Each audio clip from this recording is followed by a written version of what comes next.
बिस्मिल्लाहिर्रहमानिर्रहीम। अस्सलाम वालेकुम बच्चों, आज हम क्लास 9 पंजाब बोर्ड की मैथ की बुक की एक्सरसाइज 1.1 करने जा रहे हैं। एक्सरसाइज 1.1 स्टार्ट करने से पहले हमें कुछ चीज़ें समझ लेनी चाहिए जो कि आपके MCQs के लिए बहुत काम आएंगी, ठीक है ना। तो ये हम स्टार्ट करते हैं। रियल नंबर्स जो होता है डिवाइड होता है दो टाइप्स के नंबर पर, एक होता है रैशनल नंबर और एक होता है इरैशनल नंबर, ठीक है ना।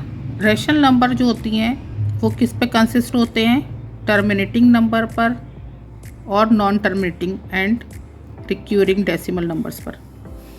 अब रैशनल नंबर्स को आप ज़रा समझ लें कि टर्मिनेटिंग डेसिमल नंबर्स जो होते हैं वो क्या होते हैं। ऐसे नंबर्स जो कि फ्रैक्शन की सूरत में होते हैं, जब उनको डिवाइड किया जाए तो वो एक पॉइंट पे आके ख़त्म हो जाते हैं, यानी वो बहुत लॉन्ग लास्टिंग नहीं होते, बहुत लंबा लंबा नहीं चल रहे होते। तो ऐसे नंबर्स को हम टर्मिनेटिंग डेसिमल नंबर्स कहते हैं। इसकी सेकंड टाइप जो है वो है non terminating and recurring decimal numbers. Recurring क्या चीज़ है? रिक्यूरिंग मीन्स होता है रिपीटिंग विदाउट एंड, ठीक है ना। रिपीटिंग विदाउट एंड कि कोई भी चीज़ जो है वो रिपीट होती जा रही है, मुसलसल रिपीट होती जा रही है और उसका कोई एंड नज़र नहीं आ रहा। तो ऐसे नंबर्स जो होते हैं वो recurring decimal numbers non terminating कहलाते हैं, जो कि किसकी टाइप है? रैशनल नंबर्स की टाइप है। अब इसकी एक मिसाल यहाँ पर है, एग्जाम्पल यहाँ पर है 1/3 है, ठीक है ना। इसको जब आप डिवाइड करते हैं तो ये क्या आ जाता है 0.333। अब ये 3 जो है वो चलता रहेगा, यानी कंटिन्यूसली ये चलता रहेगा, इसका कोई एंड नहीं है। तो ऐसे नंबर जो होते हैं वो रैशनल नंबर्स कहलाते हैं। अच्छा जी, रियल नंबर का जो है सेकंड टाइप वो है इरैशनल नंबर्स। इरैशनल नंबर्स के जो नंबर्स होते हैं उसकी पहचान ये होती है कि वो नॉन टर्मिनेटिंग होते हैं and non recurring decimal numbers होते हैं, ठीक है ना। डेसिमल नंबर तो आते हैं, इसमें ज़्यादातर जो होते हैं वो फिक्स्ड जो होती हैं वैल्यूज़ वो होती हैं, जैसे पाई की वैल्यू हमारे पास फिक्स है, ये यूलर्स नंबर हैं। ये आपकी बुक में एक रिमेंबर करके एक जो है वो वहाँ पर पेज पे स्टार्टिंग में भी लिखा हुआ है, ये आप ज़रा ज़रूर देख लीजिएगा। रिमेंबर में तो ये MCQs वगैरह में आ जाती हैं इस टाइप की चीज़ें। तो यूलर्स नंबर जो होते हैं ये क्या है, ये जोसेफ और चार्ल्स करके दो मैथमेटिशियन से इन्होंने जब रिसर्च की थी तो उन्होंने इस नंबर को इन्वेंट किया था। अच्छा जी, यहाँ पर √2 क्या जो होती है वो ये होल नंबर नहीं आता है, इसलिए ये जो होता है क्या होता है non terminating and non recurring, that's why it is called irrational number. चलें जी, स्टार्ट करते हैं एक्सरसाइज 1.1 रियल नंबर्स का, ठीक है ना। क्वेश्चन नंबर 1 हमारे पास है identify each of the following as a rational और इरैशनल नंबर। अब यहाँ पे आपके पास 10 पार्ट्स इन्होंने दिए हुए हैं, इसमें आपको बताना है कि ये रैशनल और इरैशनल क्यों है। अब यहाँ पे आप देख रहे हैं 2.353535। सबसे पहले तो इसकी पहचान की रिपीटिंग है, ठीक है ना, तो ये रैशनल हो जाएगा। अच्छा, उसके बाद इसकी पहचान ये कि ये अंडर डेसिमल जब हम हटाएंगे तो हम इसके नीचे 1 लगाते हैं और फिर जितने डिजिट होते हैं हम उतने 0 लगा देते हैं। अब ये जो है ये होल नंबर होता है, ये परफेक्ट होल नंबर है, ठीक है ना। तो इस वजह से ये जो है ये रैशनल नंबर है। सेम इस तरीके से यहाँ पर एक इसकी पहचान 6 बार है, तो ये रिपीटिंग है, ठीक है ना। रिपीटिंग जो है वो क्या होगा, वो रैशनल नंबर होगा। 2.23607 ये इरैशनल नंबर है। ये इरैशनल नंबर क्यों है, इसका एक पॉइंट आप नोट कर लें कि 2.23607 actually the approximate value of √5। ये √5 की जैसे वैल्यू निकालते हैं ना, √4, √2, √3, ऐसे √5 की ये वैल्यू है।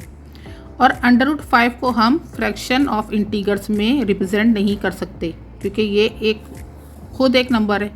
तो हम इसको किस तरीके से फ्रैक्शन के अंदर जो है वो चेंज कर सकते हैं, तो इस वजह से जो है ये इरैशनल नंबर है, ठीक है ना। सेम इस तरीके से √7 है, इसका भी ये भी अंडर रूट के अंदर है और इसका भी परफेक्ट स्क्वायर नहीं निकल सकता, तो ये इरैशनल नंबर है। यूलर्स नंबर जो मैंने अभी आपको पीछे एग्जांपल दी थी, ये इरैशनल नंबर है। पाई ऑल्सो इरैशनल नंबर। 5 + √11। अब √11 जो है ये भी परफेक्ट स्क्वायर नहीं निकलता तो ये इरेशनल नंबर हो जाएगा। √13 है इसके अंदर, √3 प्लस √13 इरेशनल नंबर है क्योंकि इसका भी परफेक्ट स्क्वायर नहीं निकल सकता। पार्ट 9 इसका है 15/4, 15/4 जो है वो रेशनल नंबर है। अब ये रेशनल नंबर क्यों आता है भाई कि आपने किया है 4 को 15 से डिवाइड। अच्छा जी, 4 3 ज़ा 12, 3 बज के यहाँ पर पॉइंट लगाया आपने, 0 लगा दिया तो 4 7 ज़ा 28, 2 बज गया, 0 लगाया, 4 5 ज़ा 20, ठीक है ना। तो आंसर आपके पास आ गया 3.75। That's why it is rational number, क्योंकि ये एक जगह पे आके रुक गया है। अच्छा जी, 2 माइनस √2, 2 प्लस √2। अब ये कैसे हम सॉल्व करेंगे? ये परफेक्ट जो है वो होल नंबर इसका, ये देखें जैसे a है स्क्वायर माइनस बी स्क्वायर। अब ये a square minus B square कैसे हो गया? क्योंकि आप देख रहे हैं दोनों वैल्यू सेम है और डिफरेंट साइन है, तो 2 जो है वो a स्क्वायर बन गया माइनस b जो है वो क्या है √2 का होल स्क्वायर। अब इसको सॉल्व करें, 2 2 ज़ा 4 माइनस √ से स्क्वायर कट गया तो 2 बच गया, तो 4 में से 2 माइनस हुआ तो 2 बच गया और परफेक्ट होल नंबर है 2, ठीक है ना। 2 is a perfect whole number, that's why it is rational number. Second question, repeating the following number on number line. Number line बनाना आप बच्चों आपको आसानी से समझ में आ जाएगा। √2 है, सबसे पहले आपने इसका एक नंबर निकाल लेना है जो कि सिंपली आप नंबर लाइन पर आप इसको ड्रॉ कर सकें। √2 आप जब कैलकुलेटर यूज़ करेंगे, √2 प्रेस करेंगे, आपके पास वैल्यू आएगी 1.4। 1 यहाँ पर होल नंबर है और 4 डेसिमल के बाद है। तो आपने क्या करना है, इसका मतलब है कि एक नंबर लाइन ड्रॉ करनी। अब आप देखें मैंने यहाँ पे एक नंबर लाइन ड्रॉ की है, आपको तमाम जो पॉइंट्स हैं वो एक ही यानी फासले पर ड्रॉ करना है, जैसे 0, -1, -2, -3। लेफ़्ट पे आपको पता है कि माइनस वाला साइन चल रहा होता है और राइट पर पॉजिटिव जो होते हैं नंबर वो चल रहे होते हैं। लेकिन मैंने क्योंकि आपको बताना था यहाँ पर, इसलिए मैंने ये देखी एक फासला जो है वो जिस पे मुझे ड्रॉ करना है ना, मैंने बस उसका जो है वो फ़र्क जो है वो थोड़ा ज़्यादा रख दिया। लेकिन आप जब ड्रॉ करेंगे तो आप इक्वल साइज़ में ड्रॉ करेगा।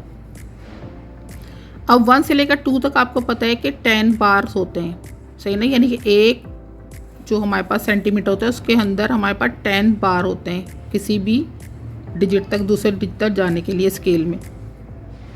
अब इसका आया है 1.4, तो आपने क्या करना है 1 के बाद 0.4 तक गिनना है, यानी 1 2 3 4। तो जहाँ पर 0.4 आया वो √2 हो जाएगा आपका, ठीक है।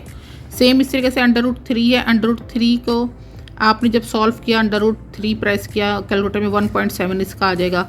अब 1 है और 0.7 यानी 1 और 2 के बीच में ये कहीं बनेगा 0.7, इसका आप तलाश करें तो 1 है, ये 1 2 3 4 5 6 7, तो इस वाली जगह पर ये हो जाएगा √3। 4 1/3 जो है इसको आप करें 3 4 12 और 1 13, 13/3 और फिर जब इसको डिवाइड करें तो आ जाएगा 4.3।